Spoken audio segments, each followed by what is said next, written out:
मारो इसे और मारो इसे, ये इसी लायक है। अरे मारो यार। सरपंच जी, कालिया को चोरी करते हुए हम सबने रंगे हाथ पकड़ा है। अब इसे गांव से बाहर निकाल देने में ही हम सबकी भलाई है। तो देर किस बात की है, अभी इसे धक्के मार के इस गांव के बाहर का रास्ता दिखा दो। अरे सरपंच जी ऐसा मत करिए, मुझे एक मौका और दीजिए, मैं दोबारा कभी चोरी नहीं करूंगा। लेकिन गांव वाले उसकी एक नहीं सुनते और उसे मार मार के गांव की सीमा के बाहर निकाल देते हैं। अरे मेरी कमर दर्द के मारे मेरी जान निकली जा रही है। कमबख्तों ने जम के धुलाई की है मेरी। अरे भगवान करे इनके गांव में भूचाल आ जाए, धरती फट जाए और सब गांव वाले उसमें समा जाए। चलते चलते कालिया जंगल में पहुंच जाता है। उसे वहां एक प्रयोगशाला दिखाई देती है। अरे इस जंगल में ये अजीब सा दिखने वाला घर किसने बनाया है, चल कर देखना पड़ेगा। कालिया प्रयोगशाला के पास चला जाता है। दो वैज्ञानिक प्रयोगशाला में बातें कर रहे होते हैं। बधाई हो डॉक्टर चमन, आखिरकार हम दोनों ने मिलकर एक ऐसी घड़ी का आविष्कार कर लिया है जिसे पहनकर कोई भी इंसान गायब हो सकता है।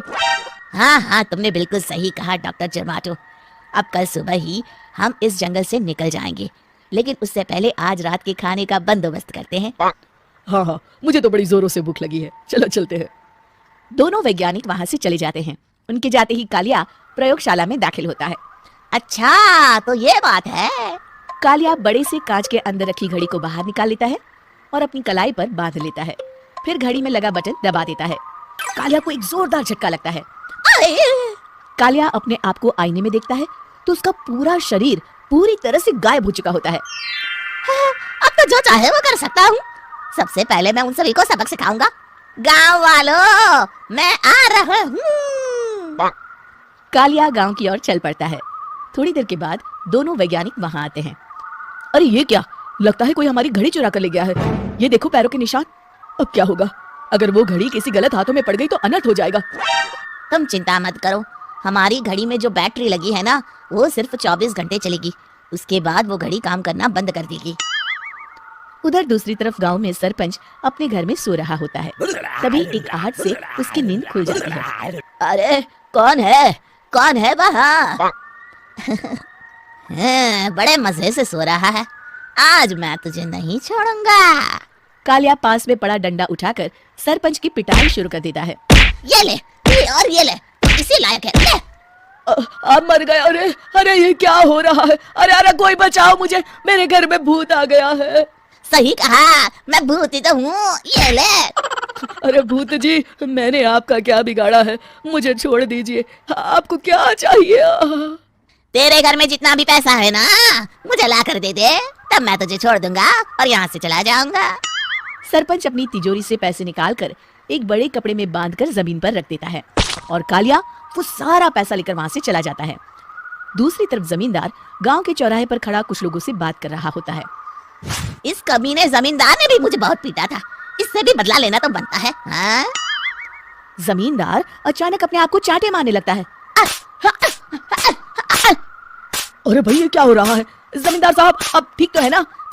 अरे मुझे नहीं पता भाई। अरे मर गए रे, ये तो पक्का किसी भूत प्रेत का काम है। जमींदार के अंदर कोई भूत आ गया है, इससे पहले कि ये हमारे अंदर आ जाए। मनोहर भाई, अपनी जान बचानी है तो भागो यहाँ से। ये क्या? अरे बाप रे बाप, मुझे तो भूतों से बड़ा डर लगता है, मैं तो चला यहाँ से। अगली सुबह इस घटना से पूरे गांव में दहशत फैल जाती है। सभी गांव वाले आपस में बात करने लगते हैं। अरे भाई पता नहीं कहाँ से हमारे गांव में एक भूत आ गया है। उसने कल रात को सरपंच और जमींदार की खूब पिटाई की और उनके सारे पैसे भी लेकर चला गया। हाँ भाई हाँ, ये भूत तो मुझे बड़ा अजीब लगता है। मेरी समझ में नहीं आता कि भूत उन पैसों का करेगा क्या। अरे तेल में पकोड़े बना के तलेगा, बेवकूफ। इस बात की चिंता करके कहीं वो भूत हमारे घर में ना आ जाए। तुम बिल्कुल सही कह रहे हो आर्या, मैं भी इसी बात से घबरा रहा हूँ। अच्छा अब मैं अपने घर जा रहा हूँ, तुम सब भी अपने अपने घर चले जाओ, उस भूत का कोई भरोसा नहीं है। हाँ। तीनों वहां से चले जाते हैं। दूसरी तरफ कालिया सारे पैसों को एक खंडर में छुपा देता है। इतने सारे रुपए तो मैंने अपनी पूरी जिंदगी में एक साथ कभी नहीं देखे। इस तरह कुछ दिनों में मैं अमीर बन जाऊंगा। आज मैं उस मोटे बब्बन को अपना शिकार बनाऊंगा। सुना है दहेज में बहुत सारे पैसे और गहने मिले हैं उसे। रात होते ही कालिया बब्बन के घर में घुस जाता है। हाँ, मिल गई तिजोरी। अब जल्दी से इसे खोलकर सारे पैसे निकाल लेता हूँ। अरे खुल जा खुल जा। खुल गई।